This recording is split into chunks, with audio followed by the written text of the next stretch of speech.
Good morning and welcome to Everyday Sunday. My name is Samantha and I'm one of our youth pastors at our ARUP campus. I'm so excited to be joining you today for Everyday Sunday, and today I want to talk to you about praying God's will.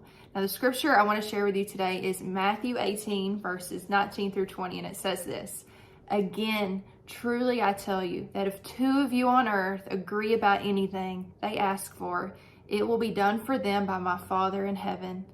For where two or three gather in my name, there I am in the midst of them."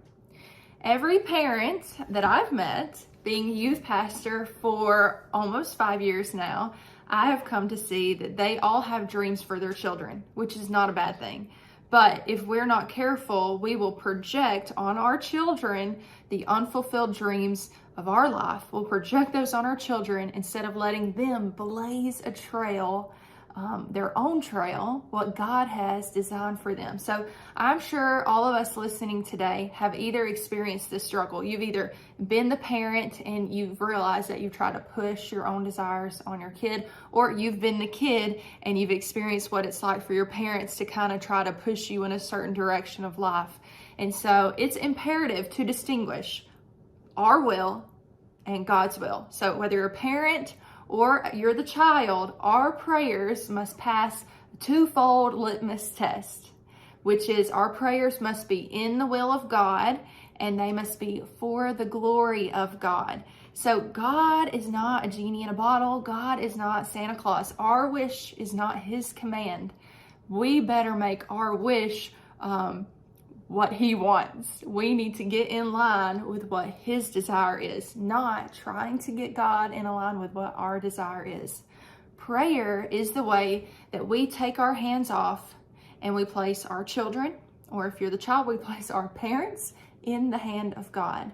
Now, we can't choose Christ for our kids, for our parents, for our cousins, for our aunts and our uncles, whoever it may be in your life. We can't choose Christ for them, but we can pray that they would choose Christ for themselves. And sometimes I think we discount how powerful our prayers really are. Our prayers have power to direct the lives of the people that we love. We don't have to control them. We just have to pray for them and pray God's will for them.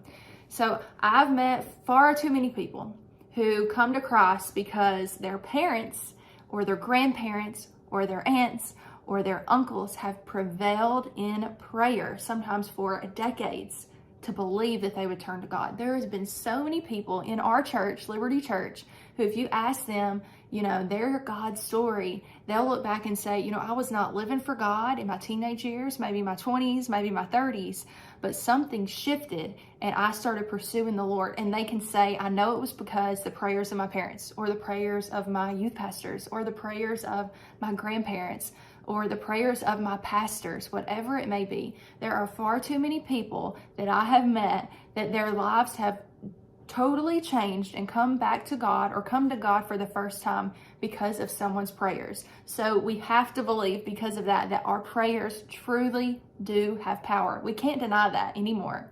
And so what other option do we have, truthfully? We have two options. We can pray or we can not pray. Those are the only two options as a Christian, as a Christ follower.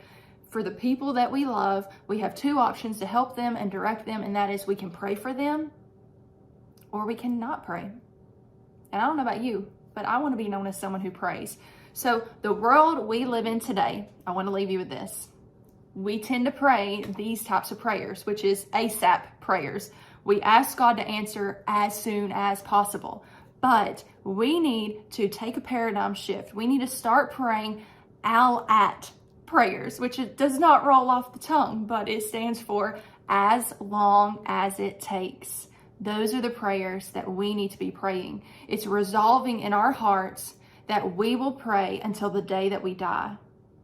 And we know that when we get on our knees, God extends his powerful right hand on our behalf. So today I want to encourage you, get on your knees. Resolve in your heart that you will pray not until something happens. You're just going to pray until the day that you die. That's going to be the kind of family member, the kind of parent, the kind of child, the kind of Christ follower that you will be. You will be a praying parent, a praying friend.